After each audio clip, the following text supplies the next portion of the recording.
All right. Well, I'd like to welcome everyone. Welcome and good afternoon. We'd like to go ahead and get started with our K-State Garden Hour series. I want to thank you for joining us today. This series is hosted by K-State Research and Extension. My name is Jason Graves. I'm the horticulture agent in the Central Kansas District based out of Salina, and so I'll be your host today. And before we get started, we want to just go over a couple of housekeeping notes. You can use the Q&A feature for questions. We encourage you to do that. This is where we will be looking for your questions. And so you should see a button along the bottom tab of your window that says Q&A. And so if you'll just click on that, you'll be able to enter your questions in that way. Our moderator today is Cassie Homan, and she is the horticulture agent in the Post Rock District. And so Cassie will be helping us keep track of the questions that come in, and we'll do our best to get through all those questions at the end of the presentation today. Today's webinar will also be recorded and posted to the K-State Garden Hour website. And so we typically also upload some additional resources after the presentation as well. So I encourage you to check that out. You'll also have access to the previous topics and all the upcoming topics in the series. Cassie will send those links out over the chat. We've also added several upcoming events that will be coming up here this fall. So I encourage you to check out the website. Beginning in October, we'll be moving to a once-a-month garden hour presentation. And so the next presentation will be on October 7th. So we encourage you to join us for a great composting presentation by Scott Eckert. The events in this series have also been promoted on the K-State Natural Horticulture and Natural Resources Facebook page. And so you can also stay up to date with the Horticulture and Natural Resources Department there. And so we encourage you to like and share hashtag K-State Garden Hour to help us promote this program. This webinar series has also allowed us to continue to provide education related to horticulture and gardening, given the circumstances that we've been in this year. And everyone in the development of this series is an extension professional for K-State. Most of us have a background in horticultural education or a related discipline. But most of all, we have a love for gardening and just the natural environment. And I can say I personally have really enjoyed the speakers and topics we've had this season. Definitely been learning something new each week, so I hope you all have as well. So without further discussion, we're going to get on to today's topic, which is going to be on spring flowering bulbs. And so I'm pleased to introduce our speaker today, who will be Dennis Patton. Dennis is the horticulture extension agent in Johnson County and has been a guest speaker on the K-State Garden Hour before.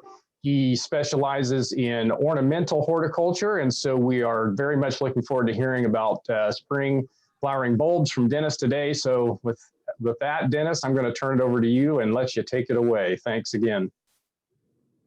Okay, thank you very much, Jason. I appreciate your introduction, and it's great to be with everyone today as we talk about spring flowering bulbs. I don't know about the rest of the state of Kansas, but here in Johnson County, it is a beautiful spring, or not spring day, a beautiful summer day, fall day. Good gosh, I hope I get unraveled before I start talking to you, but it's a beautiful day, let's just say here, to get out and plant bulbs. We had some rain over the weekend.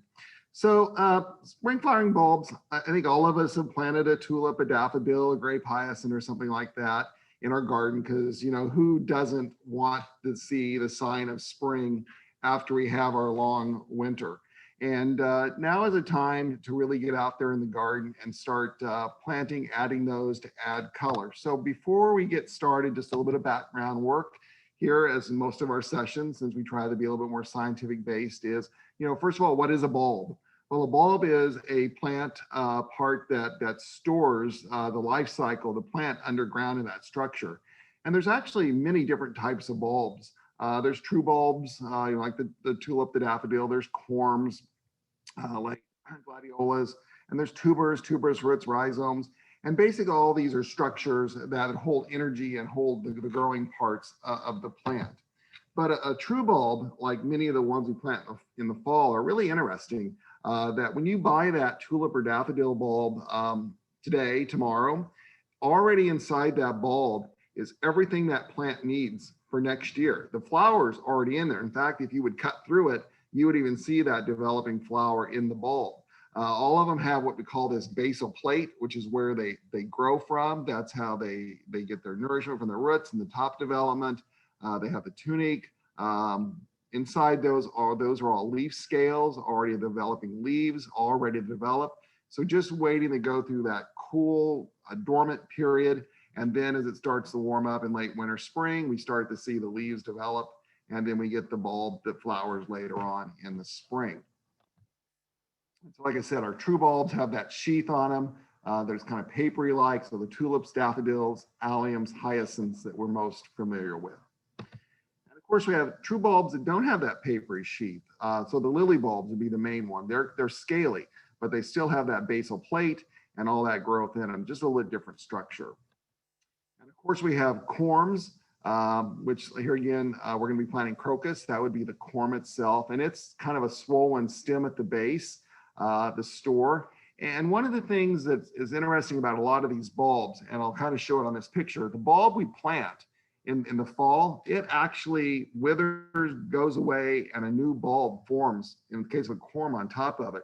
When it comes to like a tulip bulb, that bulb that may be the size of a ping pong ball, that bulb redevelops in that basal plate. And that's why the following year, you may get 3 or 4 shoots that come up, or if you dug a bulb that you planted, instead of one bulb coming back, you may get one larger bulb and 3 or 4 smaller bulbs because those bulbs have to rebuild food and energy. So by the time it dies down in the spring, it's already got next year's bud already set. And we'll come back and visit that a little bit more under care and maintenance. And of course, we have tubers. Most of these are more of our summer flowering bulbs, which we'll cover later, maybe in a presentation next year. But caladiums, potatoes would be that. Anemones are one of the tuberous bulbs that we plant here in the fall. And then of course you have tuberous roots, dahlias, begonias. And then of course you have rhizomes, which are underground storage organs like lily of the valley, cannas. And then we have fleshy roots, which are not really true bulbs, but sometimes people call them a peony bulb or something like that, but they're fleshy roots. And so just keep in mind that these structures are all very important for how that plant builds up energy and produces flowers. And it's all about really caring about that underground structure and building it up as big and strong as possible that's going to result in a nice flower. We don't treat that underground bulb, that structure properly, then unfortunately, we're not going to get good results. Okay. So let's kind of start off where a lot of us are going to be, and that is going out and buying bulbs. So this is what we're going to see on the market this time of year, or like this tray of tulips or the lilies down below. And when it comes to bulb selection, it kind of goes out saying the bigger the bulb, the bigger the bloom. Because here again, the bigger the bulb, the more energy, the more robust the bloom.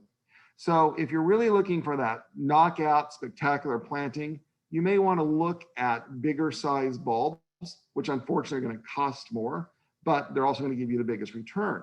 Or, if you're going to do a mass planting of 100 or whatever, or you're going to be looking at them from the kitchen window and they're in the back corner of the yard, then maybe you want to look at some smaller bulbs. You can actually maybe afford putting more in and giving you a bigger show. So just keep in mind, when you see bulbs, across the board, a tulip bulb may be anywhere from $1 a piece to 50 cents to 25 cents a piece. A lot of times it goes back to that size, because here again, bigger bulbs. The other thing you want to look for is firmness. You want to pick those bulbs up, kind of give them a squeeze, look over them. The bulbs should be firm. They should not be soft. There should be no decay, discoloration, no soft rots. You want to make sure if it's a bulb that has that basal plate, like the tulips, daffodils, that it's healthy, in good shape. Because here again, if you plant an inferior bulb, you're not going to get good results. So we always start with trying to get the best quality bulbs possible. And they're usually sized like number ones, or they're going to have a centimeter size to help you determine the bulb selection itself. So what we're going to be talking about today when it comes to these bulbs are really this first group up here, these spring flowering bulbs that we're all familiar with, the daffodils, tulips, crocus, hyacinths, lilies, alliums. There's a whole bunch more we're going to call minor bulbs. We'll get to those in a little bit later. But for the most part, any of these bulbs that we call spring flowering bulbs that really grow best in our cool spring weather, the ideal time to plant those is going to be probably now through mid-November. As a rule of thumb, we really want to get those in the ground probably before Thanksgiving. And the reason we plant them in the fall is not because that bulb is going to go dormant and set there, but what happens is when we plant these bulbs in the cool of the fall with good moisture is these plants immediately putting out a root system.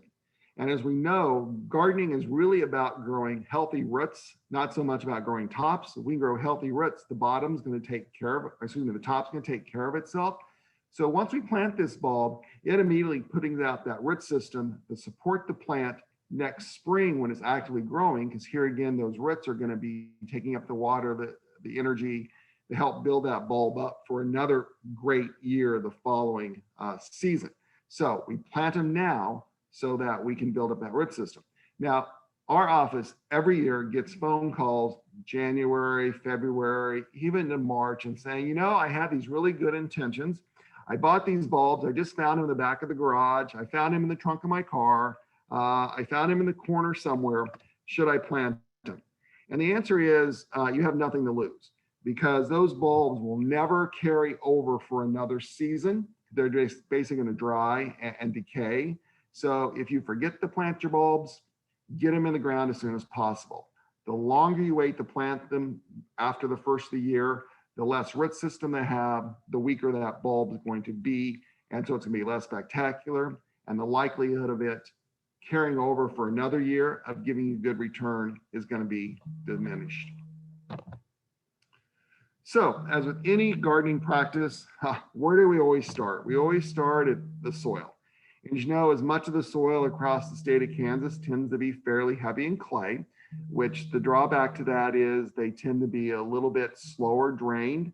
And a lot of these bulbs we're going to talk about later on, one of the must is really well-drained soil. So in other words, they're not always a fan of our heavy clay soils that tend to be sticky, and we get a lot of snow, rain during the winter months.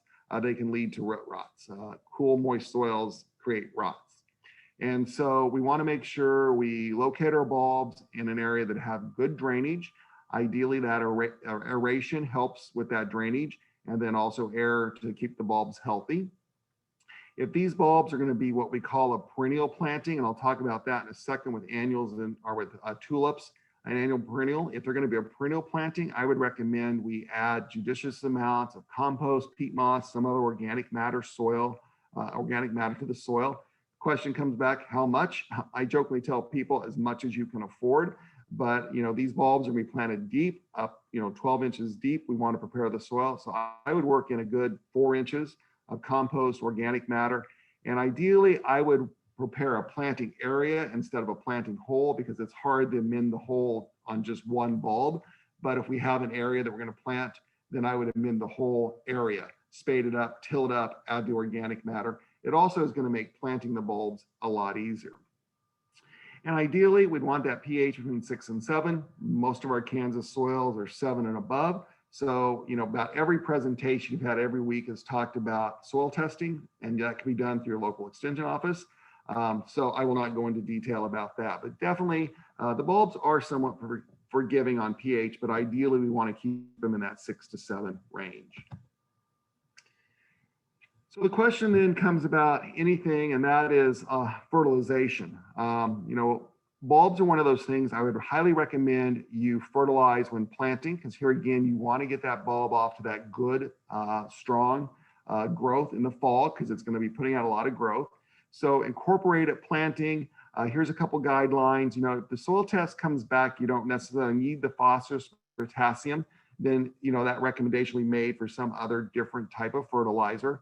But here again, that low analysis, about 3 pounds per 100 square feet, maybe a tablespoon or 2 per, a square foot, where you might be putting in 2 or 3 bulbs in a clumping or a grouping which is how we usually recommend you plant them for more mass effect. Or you can use organic, like the blood meal here also works great. You know, the bulbs do need the phosphorus for root development, but they also really need the nitrogen to produce that green growth. And here's probably the one key takeaway, one of the key takeaway points today, I think, for you. And that is, it's best to fertilize those bulbs just as the foliage is coming out in the late winter, the spring. Because once that bulb has set its bud and bloomed, it's already on the downhill side. It's not really taking in any more food or energy. It's just manufacturing all that green growth into developing next year's bloom. So you want that nutrient in there when they just first pop up so they can start picking that up, working it through the plant system and building that bulb up for next year. So once it's bloomed, it's really too late. It's not going to really do the bulb any good as far as building up for next year.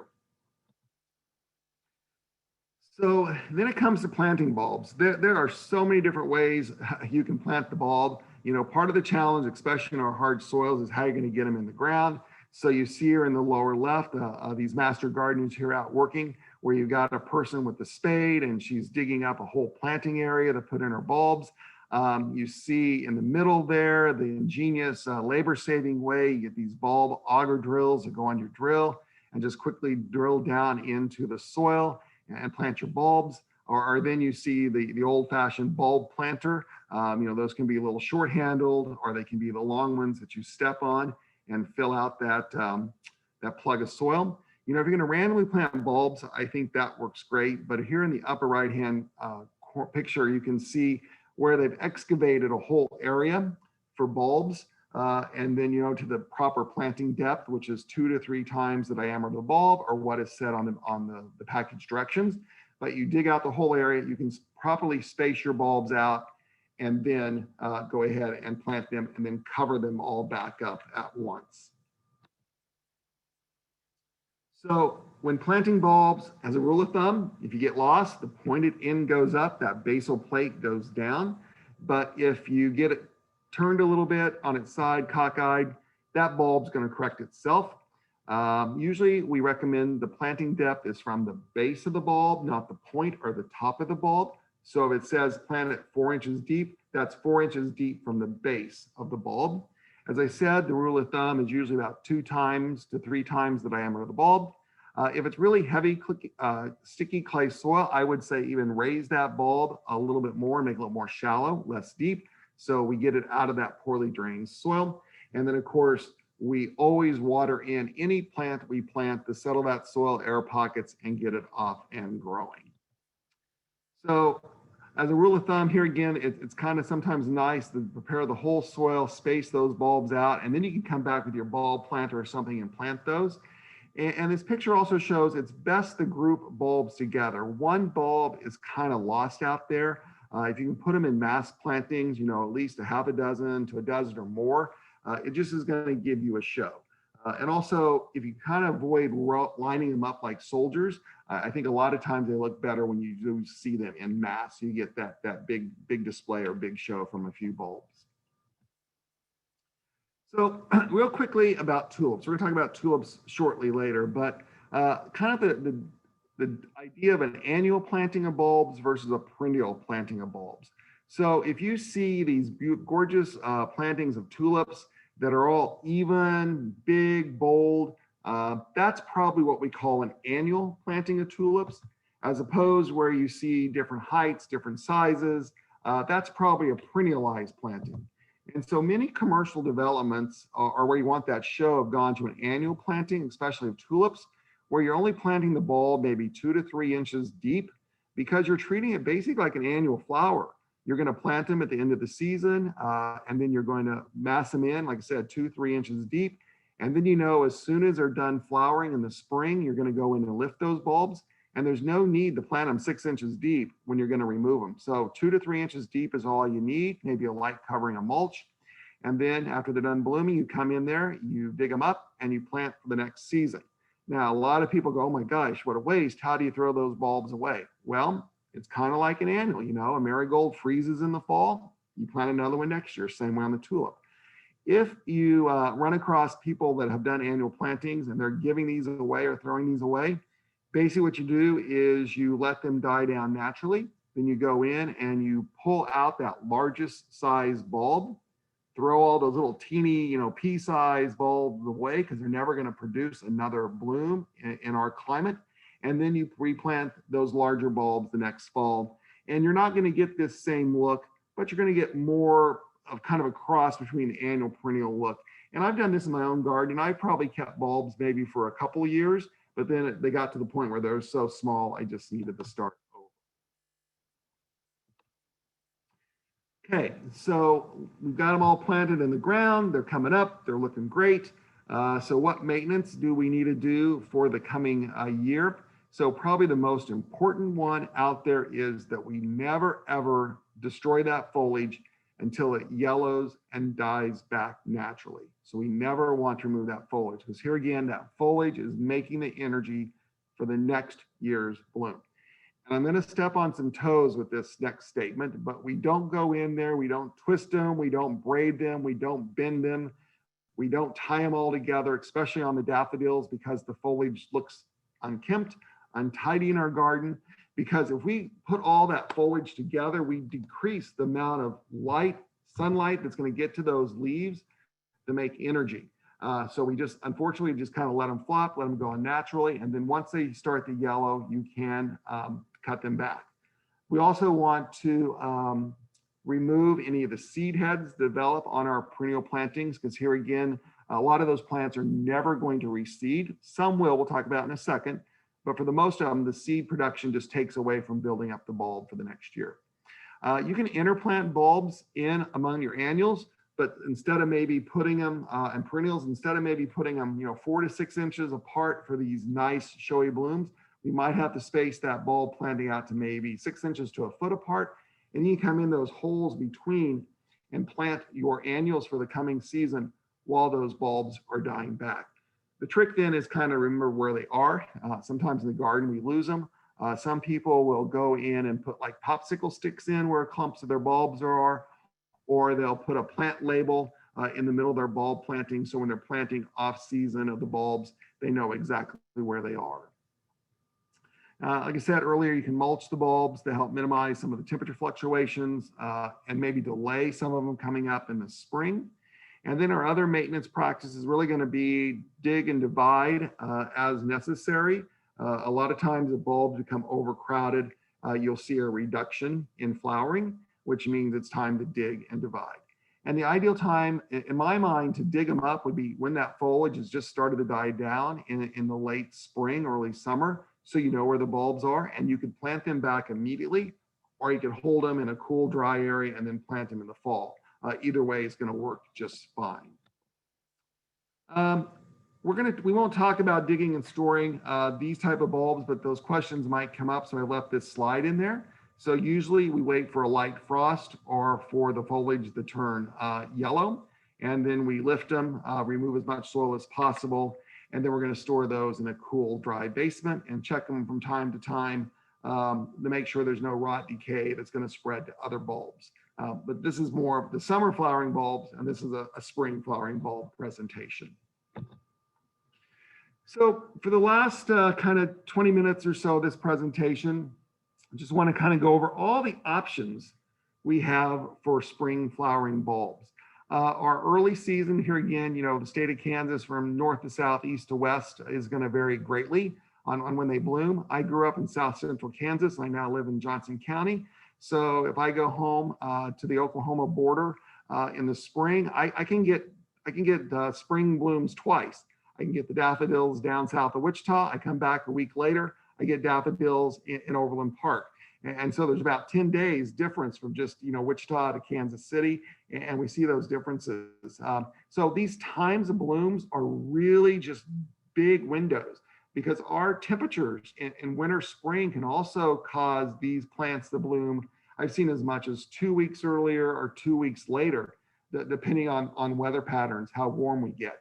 Our biggest challenge to our spring flowering bulbs is these are all cool loving plants. And if we get hot, windy springs, it's going to decrease the quality of our bloom. It's going to decrease the amount of energy that bulb's going to build up for next year. So our ideal springs are those that are cool and last well into April, May, because we get a longer season of bloom. We get better return bloom the following year. So here's kind of a list of these early ones. And then we kind of have what we call our mid-season, which is probably that more early April timeframe in there. And then we move into our late season flowering bulbs that are probably going to, even, up in the northern part of the state, are going to go into early May time, even occasionally even mid-May for us up here. For down south, probably late April, early May is going to be the earliest or the latest. And you're going to see some of these bulbs go through the entire early to late season, especially the daffodils and the tulips. So when you're out there looking at bulbs, instead of having all your daffodils bloom at once, you might want to check to see early season, mid-season, late season. It can be as much as a 2 to 3 week window of time that you can get those daffodils and those bulbs to bloom by going early, mid, or late season. So to kind of close out this morning or this afternoon, I'm just going to kind of go over the myriad of bulbs that we could grow. Actually, the list is a lot larger than we normally think about. We have what we call the major bulbs, which are going to be the larger size bulbs that are much more showy, the alliums, the tulips, the daffodils. And then we have a whole host of what we refer to as these minor bulbs, which are small. The bulb may not be much bigger than a big old fat lima bean, a seed, or something along those lines. And they're not quite as showy as the other ones, but they certainly deserve a place in the landscape. One of my favorite bulbs for spring color is the allium. A lot of us are familiar with this one here in the middle, the Globe Master, the large showy purple flower. Our demonstration garden here in Johnson County called the Monet Garden, the Overland Park Arboretum, probably uses a half a dozen different varieties of alliums to extend that season out for a long period of time. There's the white ones that also bloom early in the spring. The drumstick allium there is a very late season blooming allium bulb. And then a really fun one, the Schubertii down in the lower left-hand corner. It almost, I always call it the Sputnik allium because it just looks more like this antenna. But all of these also can be used as dried. You can save them, spray paint them, use them in arrangements for winter, those type of things. Probably the drawback to a lot of the alliums is they tend maybe to be a little bit shorter lived. They're going to need really well-drained soil. So they may come back for 3 or 4 years, but here again, a lot of times that bloom gets smaller each year because that bulb divides. And the foliage really quickly kind of looks ratty. Once they almost are in flower, that foliage already starts to yellow die back. So a lot of times it's really good, as you see in the center picture, to interplant those alliums with something else so that foliage kind of gets hidden and it kind of gets lost. It doesn't detract from the bloom itself. And here again, I think this is where you've got to put in 3 or 5 of these together because one just kind of out in the yard kind of gets lost. So it's kind of better to group the alliums together. But there's even some yellowed flowered moly alliums. It's just a wide range of family of plants and does really great in our climate. Anemones would be one of those minor bulbs I talked about. Probably the most beautiful pastel colors of flowers. These 2 pictures are actually from our demonstration garden here in Olathe, a couple seasons. Very few to get these bright blues, pinks. The key to anemones are soaking the bulbs overnight. When you buy the bulb, it looks like this dried up, shriveled piece of wood that's never going to do anything. But if you soak it, that does help them. And our experience has been they don't come back really well. A few might come back from season to season, but here again, I think in this planting, we probably put 50 to 75 bulbs in there and just mass that together to really get that show of spring flowers. Camassia is another one. Here again, moist, fertile, highly organic soil is going to be best. Avoid that heavy, sticky clay. We have these out in our Monet garden. They're a late season bloom. They're one of the few bulbs that really give us a larger, really blue flower. A lot of blues come in these minor bulbs, as we'll see in a second, but Camassia is a nice one to give you that kind of upright, kind of hyacinth look bloom to it. So I'm going in alphabetical order. So they're kind of jump around here, but Gloria the So, Chinodoxis is one of those little minor bulbs I talked about. You know, this plant's probably only 6 inches high at best. It's one that will also move into a little bit of shade. A lot of these larger bulbs are going to need full sun. It's great for naturalizing. So if you got a bare area, a mulched area, kind of a native area, this is a great plant to just let it reseed itself. Like here you see this picture on a hillside, and blues are common, but you also see pinks and whites with this bulb. So here again, when you plant these, you might have to invest in 50 to 100 to kind of get that mass effect, but then just let them go naturally. Of course, we're all familiar with crocus.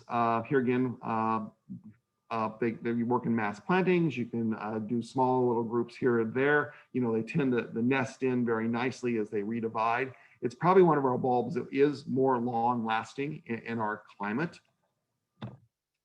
And then there's also one called a fall crocus, which is not a true crocus. It's really in a lily family, but actually this one's just finishing up blooming here in the Kansas City area. I've personally not had good luck with this, but I know a lot of my Facebook friends and master gardeners are posting pictures of this one blooming here in September. So it's kind of like that surprise lily we'll talk about in the spring. It comes up with foliage in the spring, then it dies back, and then out of nowhere, you get these fall blooms. And here again, it does require fairly well-drained soil. A fun one is the Ranthus or winter acornites.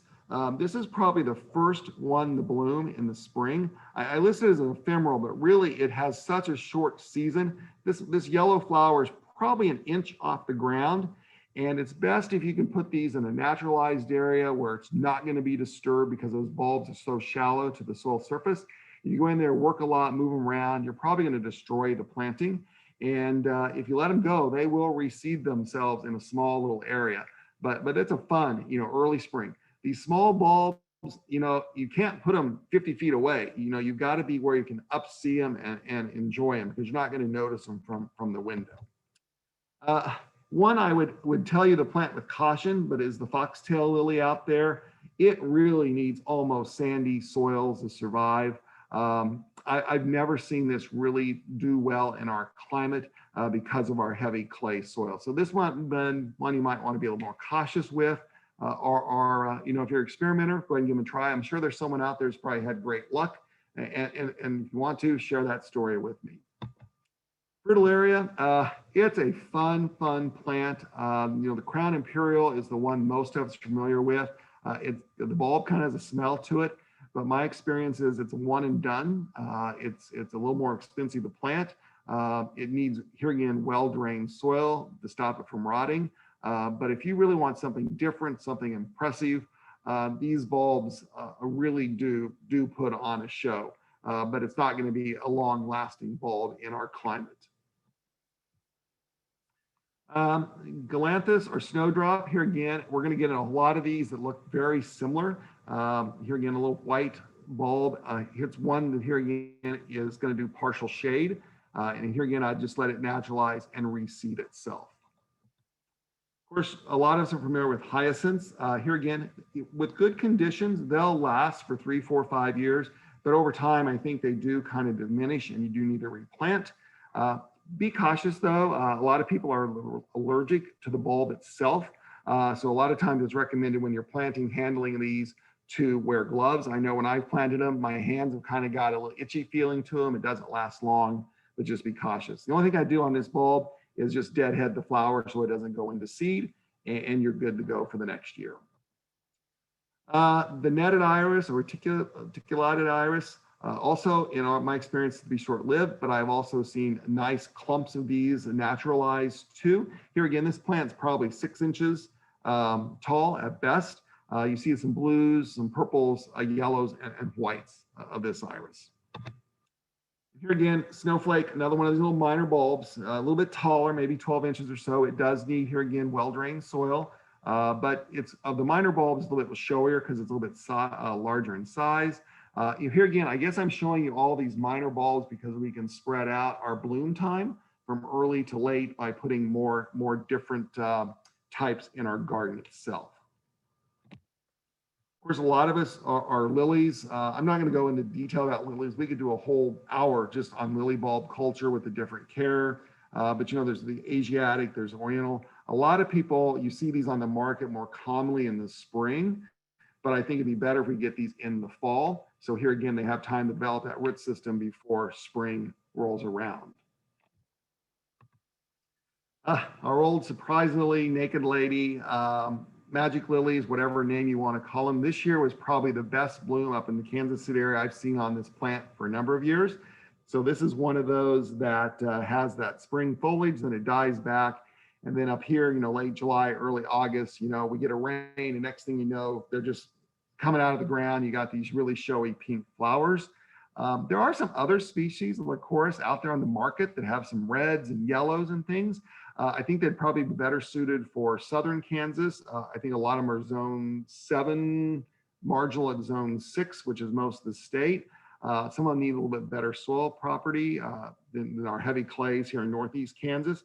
And you can divide and transplant this anytime it's dormant. So if you know where the clump is now would be a good time to do that. And then, of course, our good old friend grape hyacinths. I grew up with these on the farm, reseeding all over, popping up in the lawn and everything. We just enjoyed them. Sun, shade. Here again, you get a little foliage coming up. But this is like a little fun, little hyacinth that just gives you that pop of color in the spring. Works great with some of the daffodils. You get the purple or blue and yellow fall color. And narcissus or daffodils, you can really use those two words interchangeable. Narcissus is more the genus of the plant. Daffodil would be a common name. And there's a lot of different variations in single, that trumpet on the classic, like King Alfred, bright yellow with that long trumpet. There's some that have shorter. There's multiple petals. You move into the whites. They even try to get some pinky oranges in there also. And so if you look at, of a mail order source that has a lot of different daffodils, you're easily can, find 50, 75 different varieties of daffodils out there on the market. To me, it's our most durable, most dependable spring bulb we have. It's going to come back year after year with no maintenance or little maintenance, where tulips are going to be more high maintenance. Here again, you can probably have a 3 to 4 week season. It's going to take a little bit of light shade, but it's going to really need that sun to build up that energy. And they're actually deer resistant. The reason they're deer resistant is because the foliage is poisonous. Deer love tulips. So in most cases, I think daffodil is our preferred bulb to go with in our area. Now, unfortunately, we don't get all the color ranges, but they certainly are the most carefree of all our bulbs. Now, one we want to avoid is the Star of Bethlehem. Most of us consider this as an invader in our yard as a weed because it reseeds everywhere and it's next to impossible to get out of the garden or out of the lawn. So you do see this in bulb catalogs, and it does have a beautiful white flower. And of course, a weed is a plant out of place, but for most of us, we think about it more as being a weed. Squill is another one of those just little dainty, 6 inches or high, tend to naturalize little groups. I have a couple of groups of these around my landscape, and they just kind of pop out of nowhere. They're kind of in some partly shady areas around some shrubs or trees, and they just say welcome spring. So I do enjoy them, even though they're there for a short period of time. And same thing with the cilia or the squill, kind of ditto. Here are these minor bulbs. You could kind of put them all together, and their culture, their care is going to be pretty much the same. And tulips. So this is going to be, we're going to wrap up our last one is tulips, because this is the one that everyone loves because there's so many colors, there's so many shapes. Tulips are do best in well-drained soil. I've got here their short-term bulb. Here again, the problem in our Kansas climate is we sometimes just have such a short spring period, and our heavy clay soils, they're just not conducive to building up enough energy for a long period of time to keep building that size of bulb back up year after year, like a daffodil can. And so sometimes these plantings, there's varieties out there that will last for years and years. After a couple of years, there's some that will just get green foliage and nothing else. And so the other thing I'd tell you is kind of a tip is the more common looking the bloom, usually the better it is about lasting longer in the garden. So the parrot types, the fringe types, the double peony flowering types, a lot of those, they put so much work and energy into breeding that kind of exotic bloom that it's lost some of the vigor and strength of the bloom itself. So sometimes the old Kaufman series of bulbs, the Darwin Hybrid series that have been around probably for, oh my gosh, longer than any of us have been alive, sometimes tend to be best for being perennialized. And we've already had this discussion about, an annual planting versus a perennial planting. Annual plantings can get quite costly. Tulips are not the most inexpensive bulb to buy. But if you really want that bold look, I would have more people start looking at that. What I sometimes do is in my high impact area, I'll do the annual planting, but then I'll take those bulbs and plant out in maybe a secondary view and get another year or two of life out of them. The way I talked about lifting them, letting them die down naturally, then planting back the largest bulb itself. This is taken in Topeka. Used to be a gentleman that opened up his yard every year for open house during the spring season. It was absolutely gorgeous. I don't think that no longer happens. I think there's another tulip time now happening in the Topeka area. But there's nothing more gorgeous than to look out at a planting. And this also shows a lot of times, how we want to use masses these bulbs to really, draw attention. Now, not to say that everyone's going to do this to their backyard. When I started this job years ago, the comment was always plant all the same color together, all red, all yellow to get the big dramatic bloom. But now what we're seeing on the market, all these color blends, where you have these complementary colors or contrasting colors mixed together to really create more interest. So I guess I'm going to leave it up to, it's your interest, it's your care, it's what you like, it's your project. And so do what makes you happy, because I think that's the take home message in the day of gardening is a lot of times do what makes you happy. So with that, Cassie, I think we got about 15 minutes or so. I'm going to stop. And I don't know if you got any questions or not for me, and we'll field those questions. All right. Yeah. Thanks, Dennis. Great presentation there. Definitely. That was amazing to see all the different variations of bulbs. I think, like you said, about anybody can find anything that'll kind of fit their fancy there. So I know we do have some questions to cover, so I'm going to turn it over to Cassie and let her kind of handle those, and we'll try to get as many as we can up until 1 o'clock. So take it away, Cassie. All right, we do have some questions. So this question came in when you were talking about soil and preparing the garden bed. Someone said that they've seen in English garden shows, they talk about adding grit to clay soil to improve drainage. Mm-hmm. Something like crushed granite. Do you recommend that for improving drainage here? Yeah. So, we always talk about organic matter, but there are these gravel-based or these expanded clay products. A number of years ago, there's a product on the market called expanded shale. And now you're seeing these products on the market at garden centers called Turfus, a few others, and they're basically expanded rock clay. And what they do is they puff them up. It's much like the vermiculite or perlite we see in our houseplant mixes. And what they do is they hold, they have a lot of different sizes of pore space. So they hold the air, the water, and mix that into the soil to help with the drainage, water holding capacity, aeration of the soil itself. I've actually heard a lot of people, you hear again, kind of going back to my farm boy roots, using chicken grit that the chickens you can get at the feed store. Also, people have used that also as a soil amendment. It's a little more expensive, but it does not have quite the puff effect of it. But no, certainly those products can be used. The advantage to those is they are a little bit longer lasting than organic matter in the soil. The disadvantage is they're a little bit expensive if you start using them on a large scale because they're heavy and a lot of bulk. Okay, thank you. We also have several questions about wildlife. I know you talked about deer-resistant bulbs. Did you have any tips for keeping squirrels or gophers away? Great question. So as far as the critters that dig them up when you plant them, the squirrels. So one good thing to do is maybe after you plant them, just put a sheet or a piece of chicken wire over the planting itself. And then maybe if you want to leave the chicken wire in place, you could then put mulch over the top. But that chicken wire a lot of times will stop the squirrels from digging in the bulbs. As far as moles, underground critters eating them, boy, that's a harder one yet. I've seen some people go to the extreme of wrapping the bulbs in chicken wire, or here again, digging out the whole planting area, split a dozen bulbs in, put a layer of chicken wire in the bottom, plant the bulbs, put the chicken wire over the top, then bury the chicken wire in the soil. That's the advantage of daffodils. They're poisonous, so a lot of critters leave them alone. Out at our Monet demonstration garden, we have deer issue. And so then as they start coming up in the spring, we'll start using the repellents, which are the smell/taste repellents.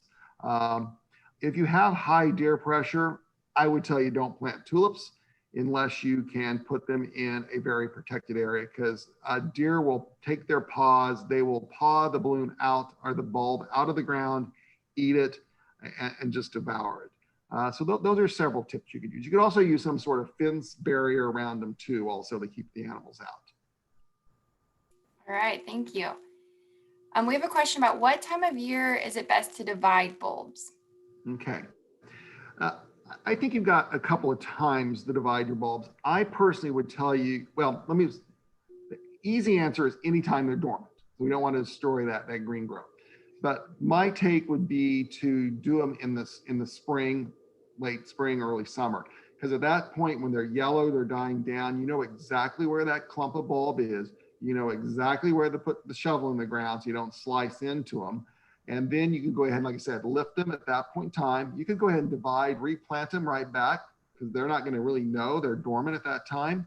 Or you could hold them in your garage and then plant them here in the fall months itself. Either time really works. I think the key really is that they need to be fully dormant so you don't disrupt that rooting cycle or that green growth cycle.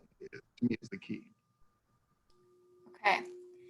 We have someone asking about bulblets, especially on Allium christophi. I don't know if I'm saying that right, but especially on alliums, and they reseed a lot. Is that common? I have actually some of my alliums in my own garden that have reseeded, and it's even the large ones. Now, I'm not getting a big bloom back, but what you can do with those little bulb bills, those little small, here again, bean size, is even in the tulips, is plant them together in a location. And if the soil is healthy enough, if the care is good enough, over time, those allium could bloom, build up enough energy to bloom. If you want to stop reseeding of the blooms, then you need to deadhead them. But if you want to encourage more, then either just let them go on their own or dig them up, plant them in an area where you can protect them and kind of nurture them to grow a little bit larger and stronger. All right. We have a question about irises. Someone bought them in a pot at Lowe's and then they let the foliage dry down and they're wanting to plant them. Do you think they will be successful? As you know, iris are one of those plants you could probably put in a plastic bag in your garage for a year and later they would come back. So I would say to this person, as long as that bulb is still firm, solid, and you see a little bit of green growth coming out of that, you have nothing to lose. I'd go ahead and plant it. All right, thank you.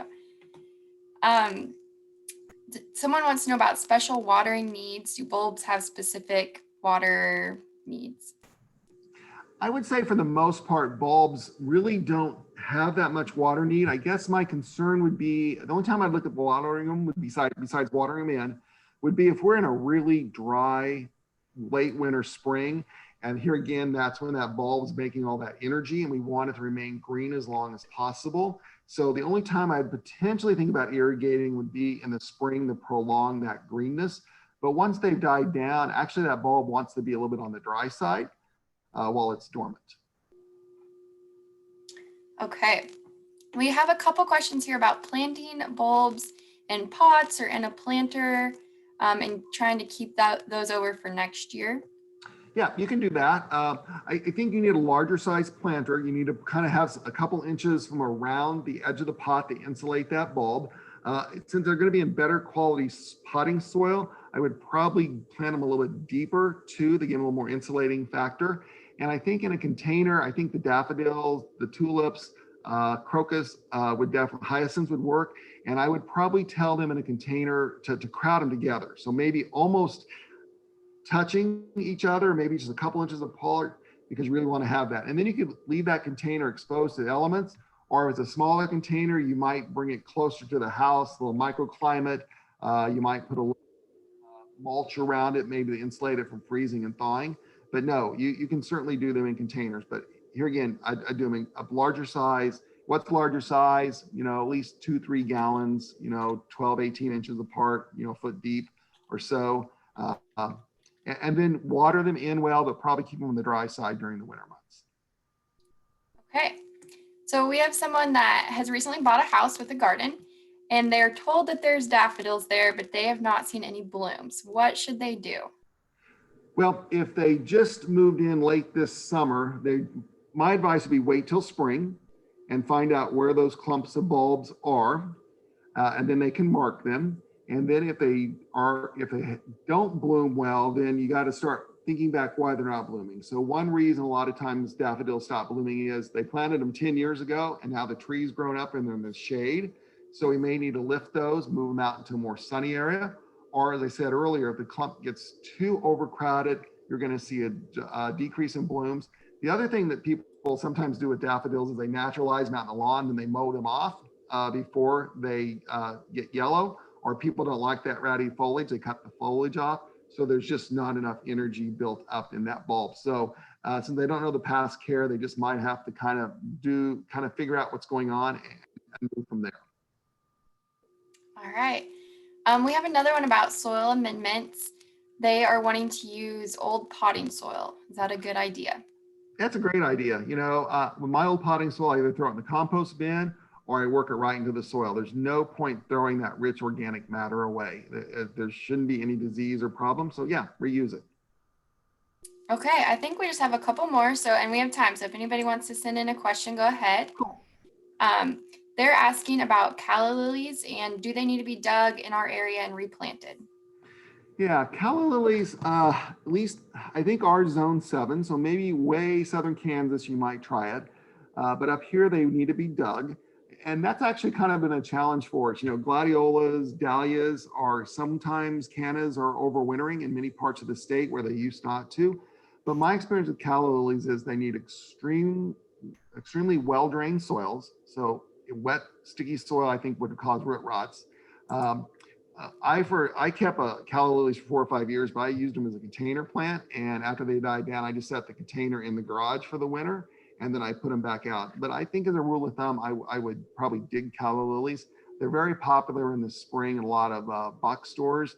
And I just have not seen a really good return on investment on those. I kind of treat those as a gift plant, enjoy them and then pitch them. But I love calla lilies. That's probably my favorite flower. They are so pretty. Yeah. Okay, someone is wanting you to repeat. Can you talk about the grit stuff one more time? What you buy in the garden centers for the soil? Yeah, so it comes under several different names, but it's kind of it's an expanded shale clay particle, and it's got different names on it, but it almost does look like buying coarse sand. But I know some of the trade names, some of the nurseries up here, there's one called Turfus, there's another one called Primera. You just might have to check with your nursery garden center whether they carry it or not, but you're asking for a more stable rock type base material that it's usually sold as a soil improvement or sold as a top dressing a lot of times in lawns after you core aerate for the lawn. It's used a lot more in athletic fields where they're working into the soil to improve it. My guess is that you're gonna have to go to a larger garden center to find it. I don't think you'd ever find it, where a lot of people need to shop at a box store, or a hardware store, you're probably not gonna find it. Like I said, Turfus, Tursasuf,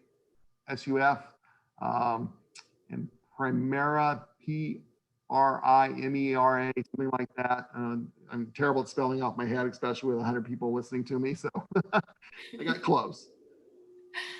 Okay, we have one more question about oriental lilies. They're wanting to plant some. Should they do it now or wait a couple of weeks?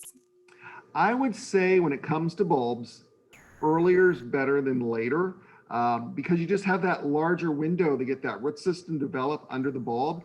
And if you've already got the bulb, there's no point letting it be exposed to the element and dry out.